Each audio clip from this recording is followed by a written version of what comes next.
So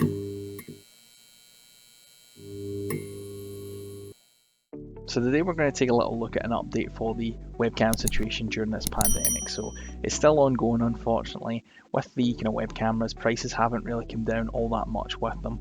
Looking at the used market, we're still looking at roughly £70 minimum all the way up to 130 for a Logitech C920, which is one of the best known web cameras. It's about 8 years old at this point though, 2012.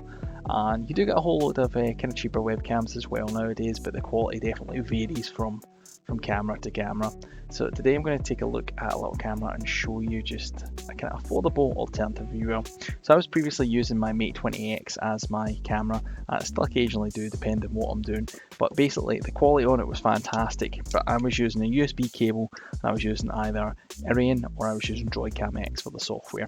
I had to mount my phone up every time, I had to open all my software on a computer separately, WhatsApp, Facebook Messenger, so I would get my notifications without having to pull my phone down every time I've tried to do something. It was also very much a pain.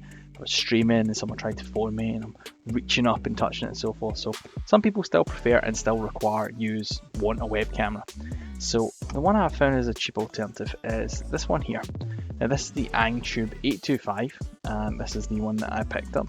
They go on special on Amazon all the time, so it's a good alternative and you get them a lot cheaper. Right now it's $36.99, 10% voucher that you can get off of it. Usually it goes to about £30 give or take as well, which is pretty good. Now the one thing it doesn't have, which I wish it did, is autofocus, but as you can see the quality that comes off of it is actually quite acceptable. Now it's only got a 2.1 megapixel sensor on it, but it does tout 1080p at 30 frames a second. The only thing I will mention about the stand is if you've got quite a thin bezeled monitor like I do, then it will overlap your monitor screen, unfortunately, unless you've got quite thick bezels. It doesn't have a ball head rotator either, it's simply left and right, and then you use that bracket on the back to move up and down, as you can see just from those there. Now it's plug and play, no drivers required, and the quality that comes off the camera is pretty decent. The audio sucks.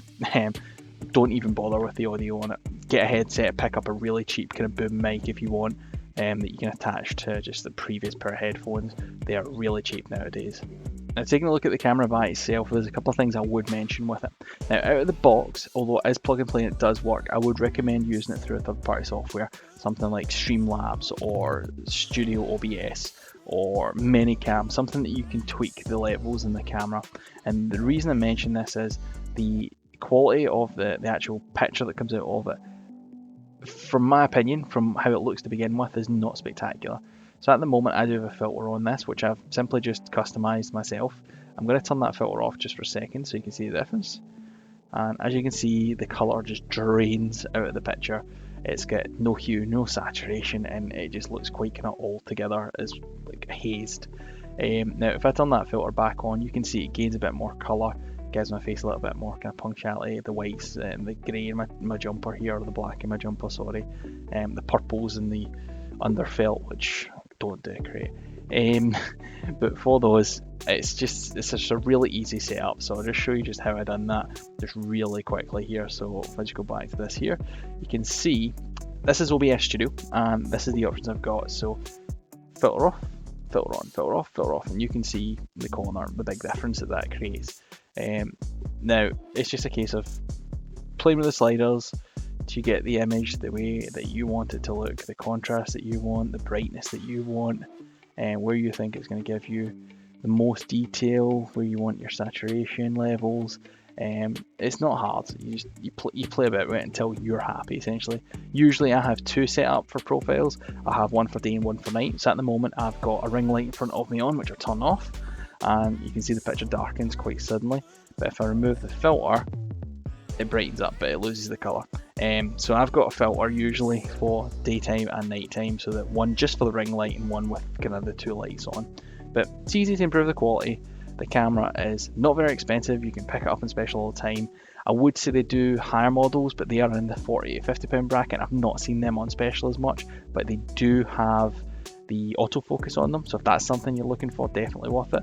The autofocus on this isn't terrible. I've got it all the way to the left for the focus on it, and I feel it's sharp enough. It's certainly not ultra clear, and I'm noticing some definite face smoothing because I'm pretty sure I've got more wrinkles than this. But that's maybe a good feature, not a bad feature, but there's no way to turn it off.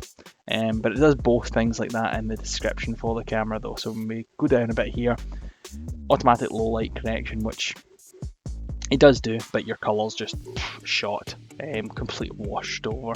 It's just not great. USB plug and play, which it is, no drivers. It'll work on any Windows, Mac, I believe Linux. I'm not quite sure about that one. I'm pretty sure it said Linux in this lower print down below and in the manual actually. And that's really about it. If you're looking for a web camera that's cheap and performs semi-decently, doesn't have great audio, just keep that in mind, then this is a good little alternative. It's constantly in stock at Amazon. It's got 4.5 stars. They're not one of these companies that put one of the things in the box, say, give us 5 stars and we'll give you something for free and stuff like that, which happened with this, but we'll talk about that later. But that's fine. Take a wee look at the camera if you're looking for a web camera. It's a good alternative. It's cheap, it's in stock. Thanks for watching. Okay, this is just a recording with the camera using Microsoft's just built-in camera app. This is just so we can hear what the microphone on the camera actually sounds like. So for £36, it's again not amazing, not terrible. Probably better with some sort of kind of headset. But just a small example. Also, the sensor on the camera, having a look, is actually a 2.1 megapixel sensor. So I hope this has been some help.